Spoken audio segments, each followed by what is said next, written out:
It's time for Tycoons of Small Biz, spotlighting the true backbone of the American economy, the true tycoons of business in America, the owners, founders, and CEOs of small businesses.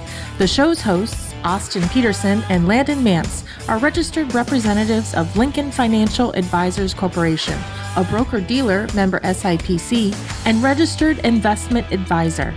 The views expressed by your hosts, Austin and Landon, are not necessarily the views of Lincoln Financial Advisors.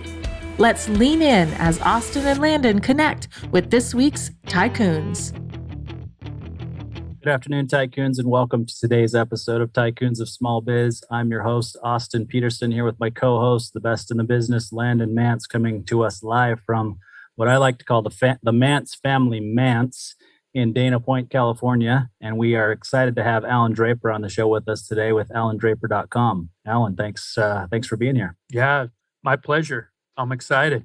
Yeah, we're excited to hear a little bit about what you've got going. You've got a long history, obviously, from a business standpoint. And so, let's start by telling us a little bit about, how you grew up, what your background's like, and then your first entrepreneurial journey to where we are today. Okay. Yeah, so I grew up in a small farming community on the Oregon-Idaho border. It's like 40 miles just directly west of Boise. I tell people that I grew up in Oregon and they're like, oh, wow, it's beautiful. It rains a lot. It's green. And none of those things are true. It's like Idaho. I think being an entrepreneur is kind of in my blood. I always tell people that's, professionally speaking, that's one of the reasons why I was put on this planet, was to create businesses and create jobs.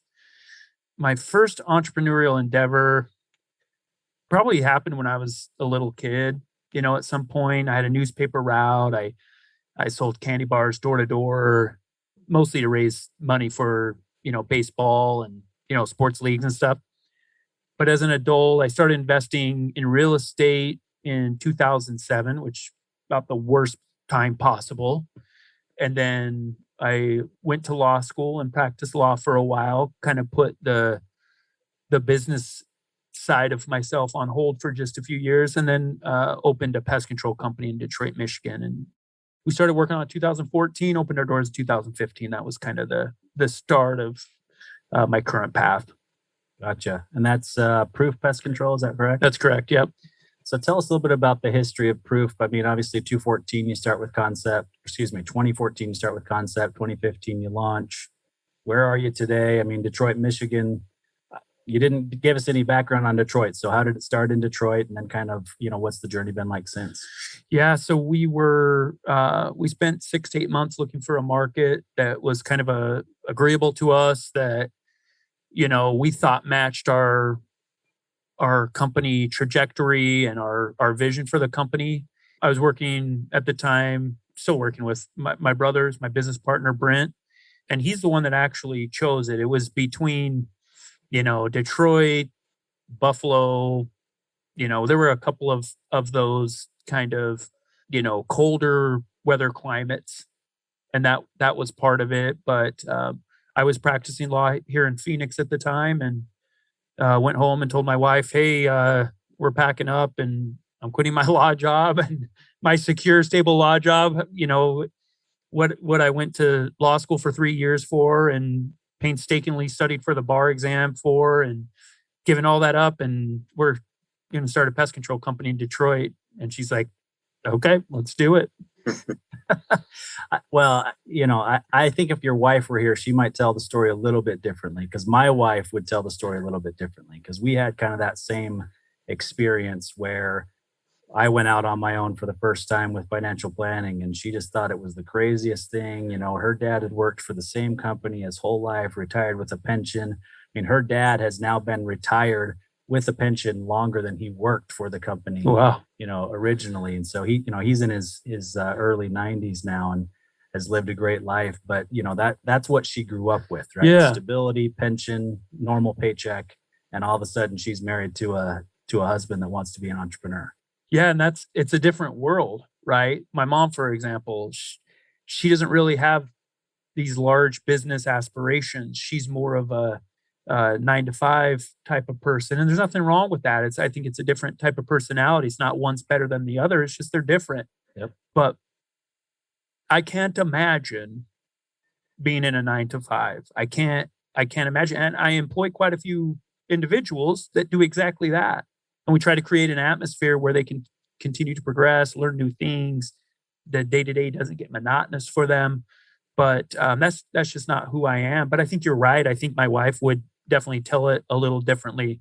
But when we were dating, she always said, I don't know whether this is true or not, but she always said that one of the things that she liked about me was this kind of ambitious spirit, this kind of curiosity to go, figure out what I'm capable of doing. And so anyway, she's at least held true to that, Yeah. So Yeah, I would definitely say, and I have a lot of friends who own businesses, clients, of course, that own businesses, and I would say that it takes a special breed to also be a spouse of a business I owner. think it might be the harder of the jobs, right? It could. I It could always be. feel more comfortable when I'm driving somewhere than when I'm in the passenger seat going the same direction, right?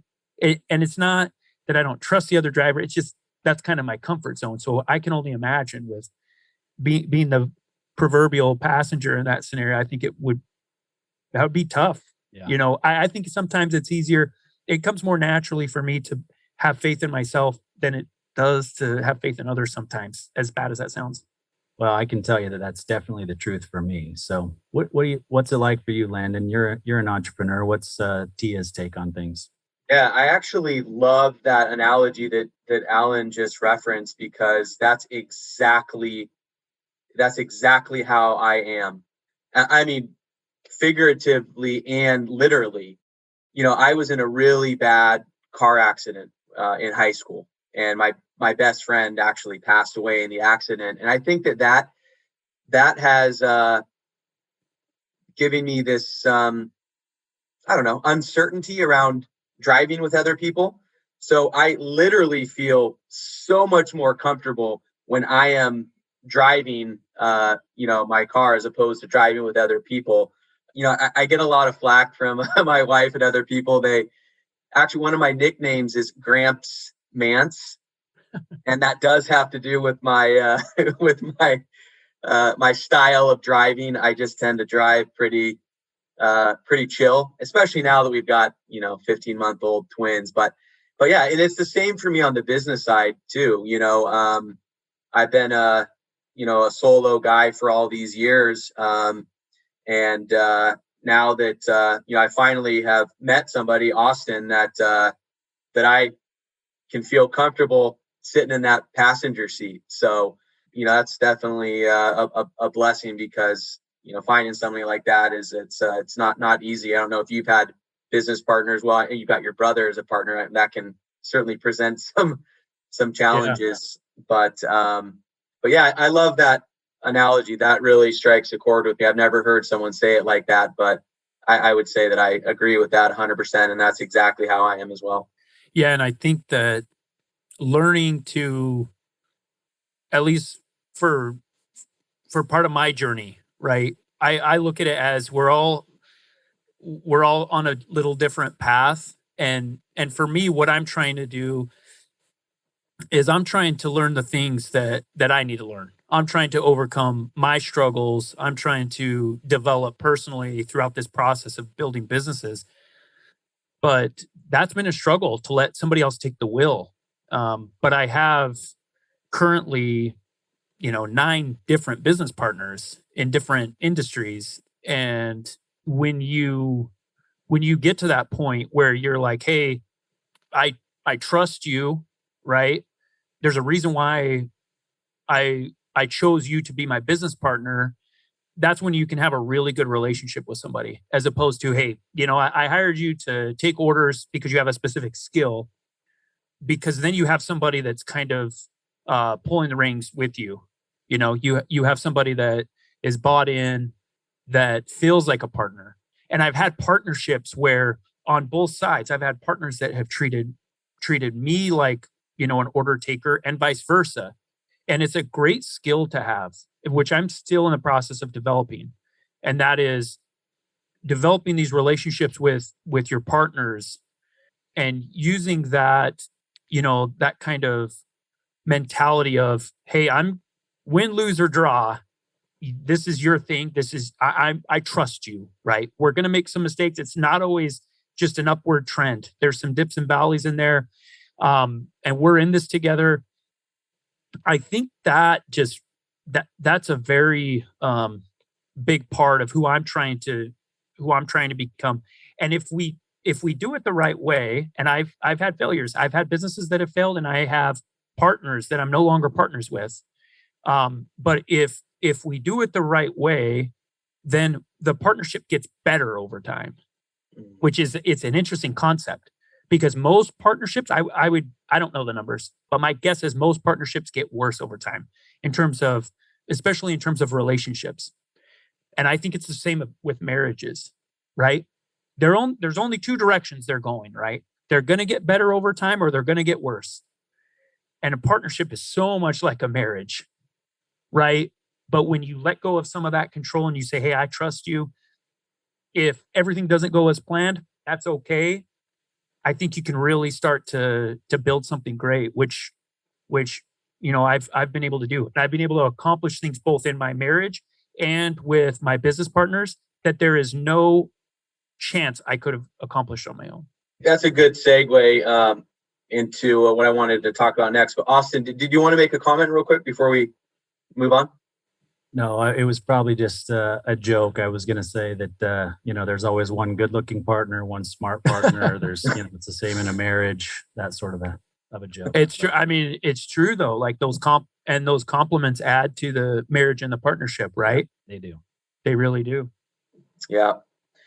So Allan, maybe in some of your early business ventures, it was a little bit more shooting from the hip as you were a new entrepreneur and learning the ropes. But due to the fact that now you are engaged in at least 9 different business ventures and getting to know you over time, you are certainly a very strategic, thoughtful guy in how you approach things. So talk to us a little bit about how important is it to create a vision and to set goals around a business venture. And again, you've got 9 different business ventures that you're involved in now. So the only way that could probably work is that you are very strategic and thoughtful in how you approach these, and you've got a game plan for everything that you get involved with. So talk to us a little bit about how that all kind of plays out. Yeah. I mean, I love talking about creating a vision for your company. A lot of people make the mistake of saying that they're going to wait a few years till they kind of figure some things out. And I get that, right? You've got to keep the lights on. And early on, it's a question of whether you can do that. But kind of establishing a vision, I had the luxury of working, on our company for 6 months before we started our first, revenue producing business. And we focused a lot on, hey, what does the future hold? Now, if I rewind to 2014, what we've got today is a lot different than we had planned. And that's okay, right? When we create these visions and these goals, because what happens is you don't have the experience yet, right? So you set these goals, and that's okay. Like you want to shoot for the stars, and you want to make sure your goals are big enough. I think most people just across business, physical health, relationships, money goals, they don't shoot high enough. I think that's one of our biggest issues, is that we don't realize the potential and even divine potential that we have within us. But establishing some type of vision it's so important, because it allows you to dream a little bit, right? And we need that as entrepreneurs. We have to say, hey, there's better days are coming, right? You enjoy the grind, but better days are coming, because early on, man, I wanted to quit every day, 10 times a day. And when you create a vision, there's a couple things that it does for you. It keeps you on track. It allows you to dream a little bit, allows you to stay positive. It also allows you to recruit or retain or hire individuals who are like-minded. When you say, hey, this is Proof Gives Back is really important to our Proof set of companies, and it's our volunteer organization.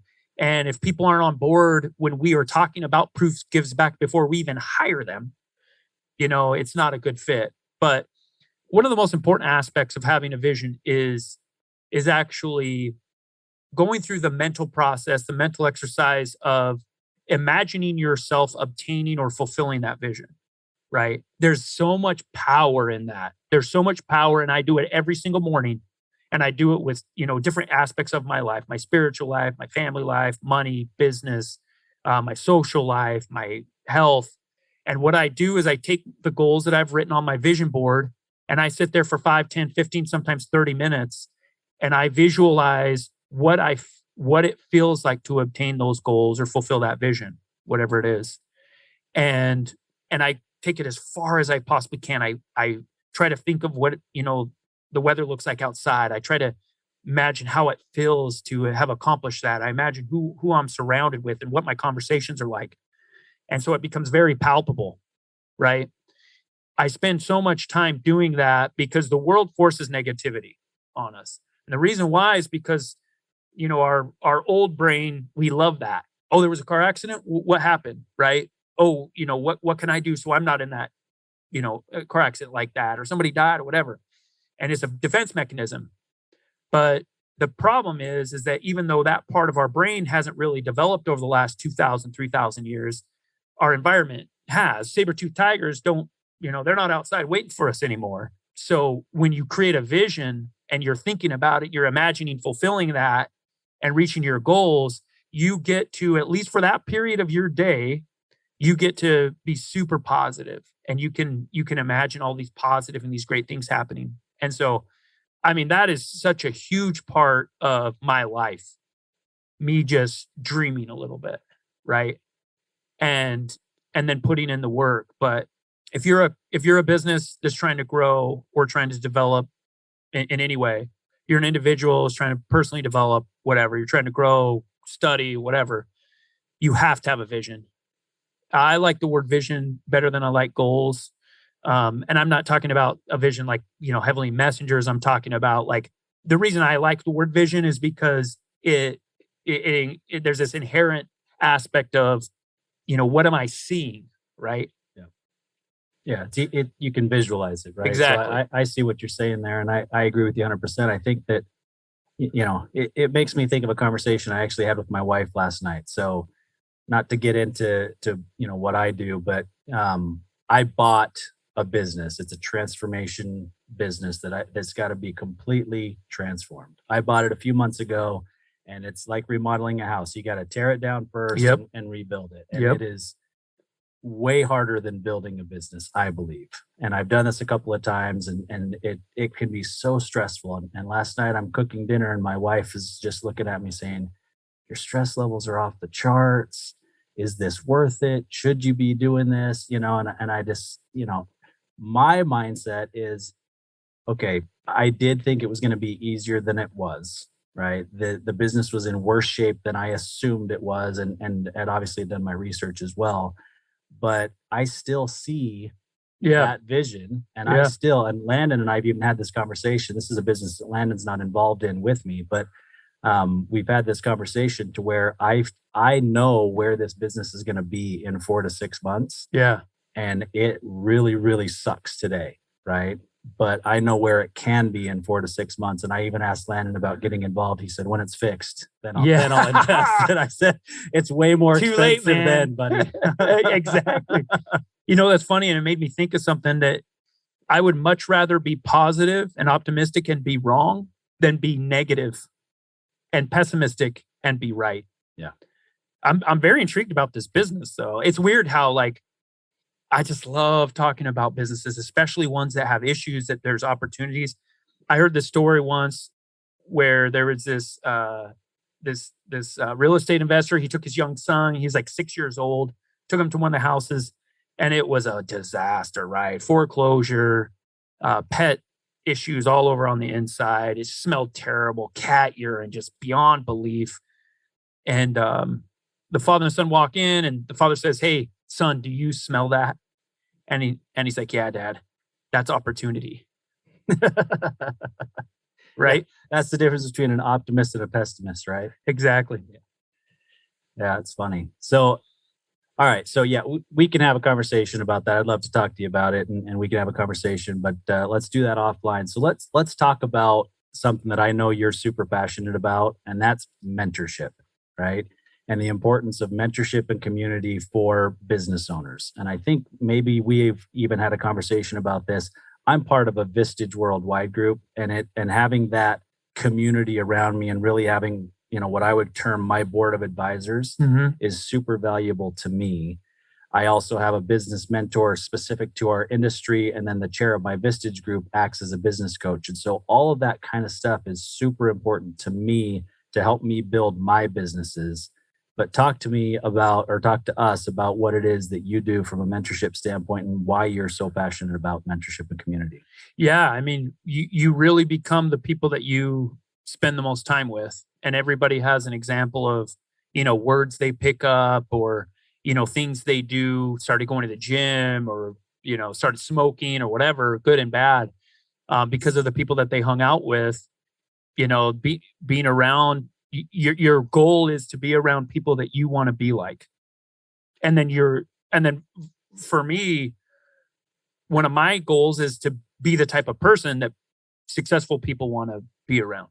Right. I've had great mentors over the years. I spent a couple of years in South America on a volunteer mission, and the leader of that group has been one of my mentors for almost 20 years now. And I don't think he knows the extent to which he has mentored me, because it's not this direct, like, hey, you need to do A, B, C to be successful. It's like, hey, I'm just going to live my life. You can watch me. You can learn from me just by, what I do. So I've started within the last year or so trying to really help young entrepreneurs and people trying to scale their businesses.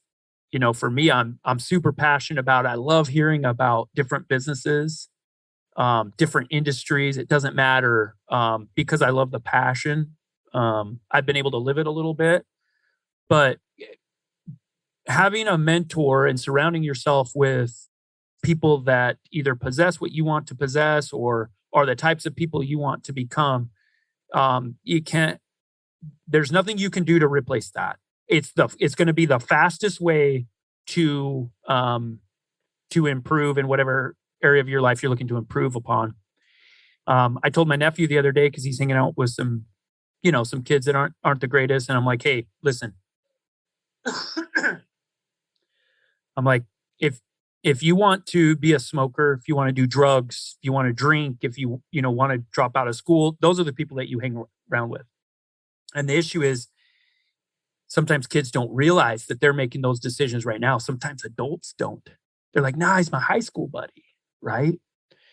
And so what the goal is to find a mentor. And mentor sometimes to me sounds kind of like this formal relationship, which it can definitely be like that. But there's so much more to that. Some of my greatest mentors have been authors of books that I've read. I've never met them in my life. And I get to know them and I get to learn about the things they do from the books that they've written. But I think the key is finding somebody that knows a little bit more than you do about something, that's successful because of their habits and behaviors, not because of some type of windfall. And then just this concept of surrounding yourself with really good people. Yeah, I couldn't agree more. And I got to take a quick second to give a shout out to my mom. It's her birthday today.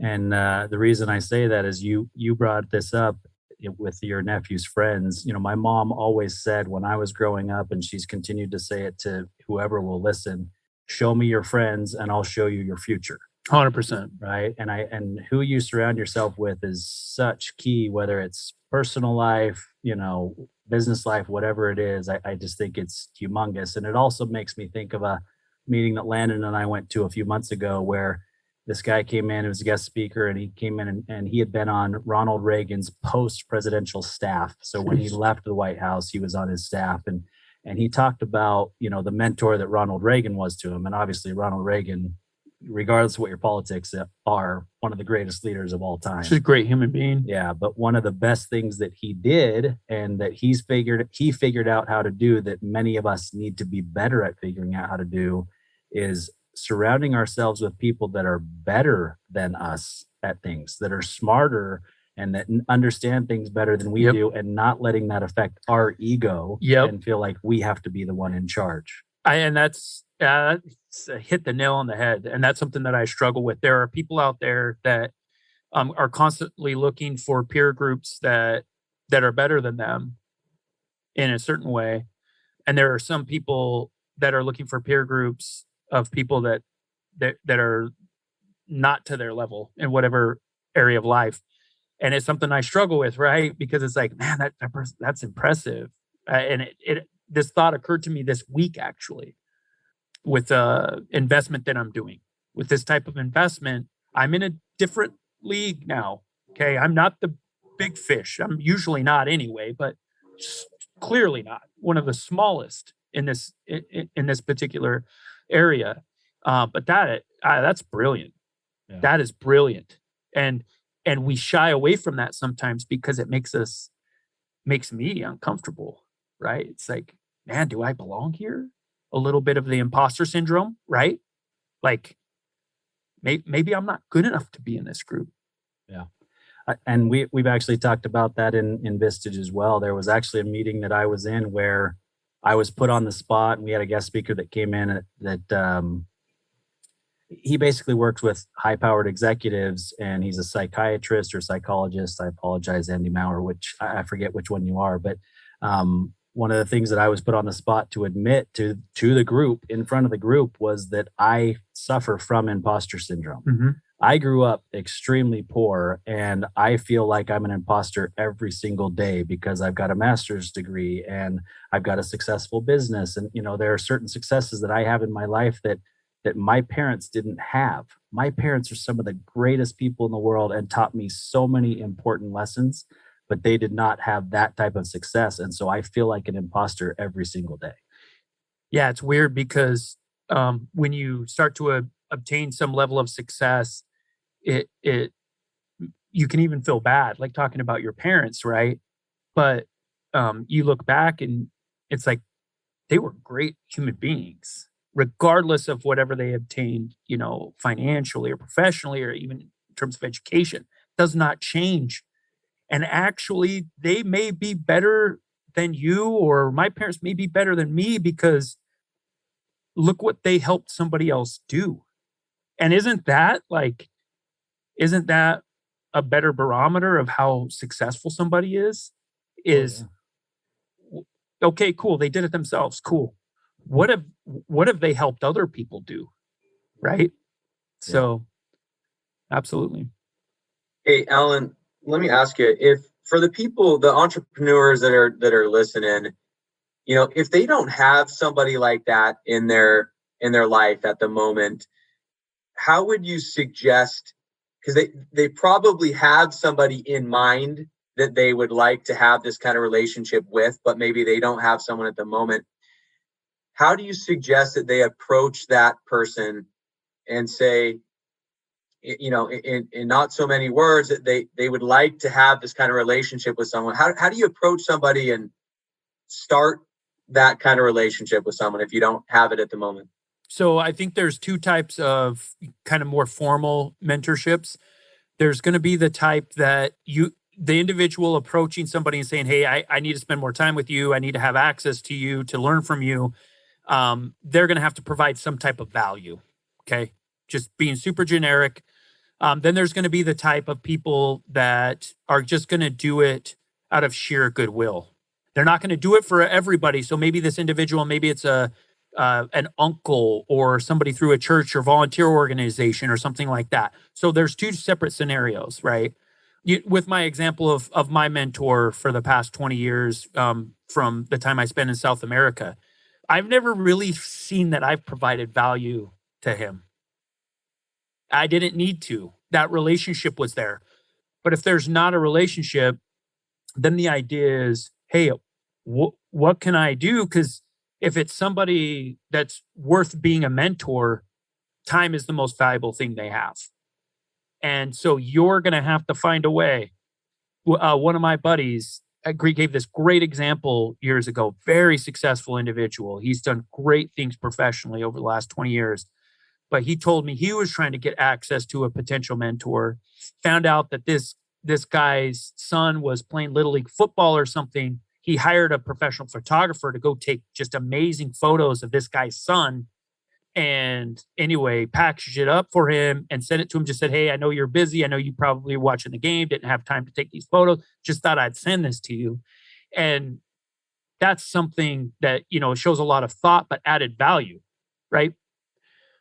He learned about the mentor. He learned, hey, he has a son that's in football. And so that's another aspect. In order to provide value, you have to learn about them. And a lot of people have said, hey, Allan, I'll work for free or I'll do this or that. It's like, yeah, but who's going to train you, right? You're not going to hit the ground being valuable to me. That's not good enough. And so I would recommend, if they have somebody picked out, I guess the relationship kind of category would be the easiest one to gain entry into. But then if not, find some way to add immediate value to that potential mentor. And if it doesn't work out, get on YouTube and stop watching music videos or cat videos or whatever and start learning from Tony Robbins or John Maxwell. That stuff's free. Those guys can be your mentors. Start reading books. People don't want to hear that. People want to hear, oh yeah, I need a mentor and he's going to change my life. It's like, man, those guys are tough to find. They're tough to gain access to. Look elsewhere. There's nothing wrong with that. You have to be, it has to be reasonable, right? But that's what I would recommend. If you can find a way to gain access to them through adding value and recognize that their most valuable asset isn't money, it's time, which that's exactly what you're asking for from them. And a lot of people get offended by that. They're like, yeah, well, this guy doesn't want to mentor me and he's a bad person. No. Because it's spend time with you or spend time with his kids. So that's a tough pitch, but that's kind of the challenge. Yeah. I love that idea. You said this earlier about, it doesn't necessarily have to be somebody that you actually even know.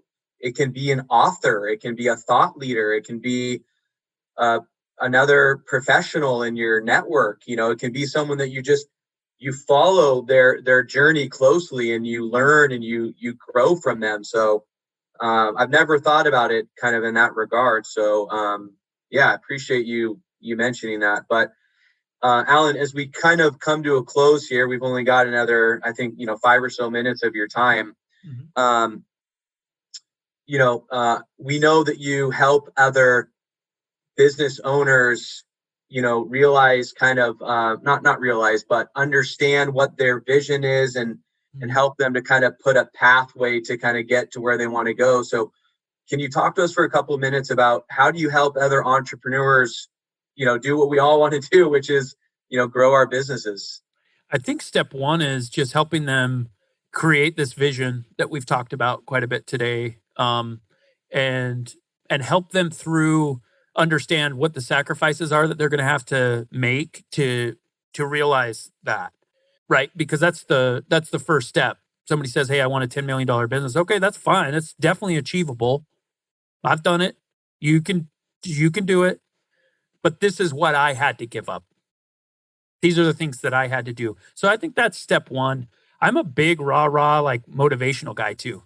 I don't know if you can tell that, but so that's another thing that I add. And I text people. I'm mentoring about 10 individuals right now. And I can tell by how long it takes them to text me back how their progress is coming with their business. Some don't text me back. So that's another thing I add, is that if you ask for my help, I'm gonna stay on you. And then once I don't get that text message back, then I'm moving on to the next person.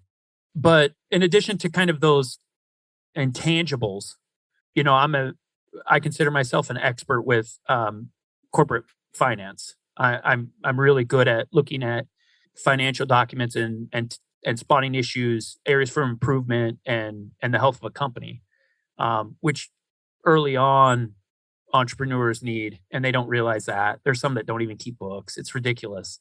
And they don't realize that the cool thing about books is there's no emotion involved, right? It's just black and white.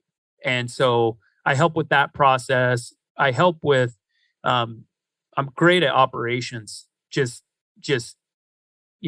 really grinding and finding efficiencies in companies. And part of that's because my first business was in the service industry, and service businesses aren't that efficient. I'm not producing a software that can be replicated a million times in 2 seconds. And so that's another thing, the marketing side, really top to bottom. Most of it's through my resources, right? I tell people a lot of times that I'm a jack of all trades, a master of none. And I think that's a great thing for an entrepreneur to be, because I don't get stuck down in the details because I'm a programmer and I get, nerded out by what the code is, right? And so I help people with all sorts of things. And I think the best place that I can add value is letting them know what they need help with. A lot of times they don't know. A lot of times people come to me and they're like, yeah, my company's not growing fast because I don't have enough money. And then I tell them, that's not your issue, right? It's something else. Yeah. Yeah, you don't know what you don't know a lot of times with entrepreneurs. So yep. I'll tell you what, Allan, I think our listeners will really enjoy listening to this, and we're excited that you were here today and shared some what Landon likes to call value bombs with our audience today. And for those who are looking to find you, they find you at allandraper.com. Where else should they be looking for you? Yeah, so I'm super active on my Instagram, Allan R. Draper. But through my website, you can schedule an appointment with me. You can text me through Instagram. I'm pretty easy guy to find. I have a podcast called the Business Growth Pod, where I try to meet with people that can add value to entrepreneurs. And yeah, I'm a really easy guy to reach out to. And I love hearing from people. I really do. Through my website, there's a calendar link where someone can schedule a consultation with me for 15 minutes where we just talk about your business. Most of those calls turn into 30 minutes, 45 minutes, an hour. But I've never charged for my services. I don't like saying that publicly, but I've never charged for my services. I've never gotten to that point where, and I don't know that I ever will, because that's not why I do it. Yeah. I think that's awesome. And I don't know if you picked up on that, Landon, but he said that he invites people on his podcast that bring value. And the funny thing is, you and I are being on that podcast tomorrow. Yeah, so no pressure. No pressure. Bring the value. Yeah, absolutely. Looking forward to it. Well, Allan, again, man, really, really appreciate you carving out the time to chat with us. No doubt that people will get a ton of value from this conversation. So thank you for joining us. Thank you for making yourself so available to all the great listeners and partners that we have. So, we just really, really appreciate all you're doing for the business community, and very much look forward to having you back on here in 6 to 12 months and hearing out what you're up to next. Yeah, love it. Thanks, guys. Appreciate it. Thank you.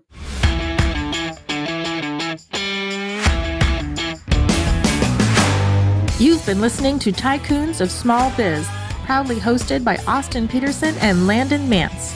Austin and Landon are comprehensive financial planning professionals specializing in financial, estate, and succession planning for small business owners. Austin and Landon have offices in Scottsdale, Arizona, and Las Vegas, Nevada, and represent clients in 14 states throughout the country. Join Austin, Landon, and the featured Tycoons live every Tuesday at 1 p.m. right here on Business RadioX and your favorite podcast platform.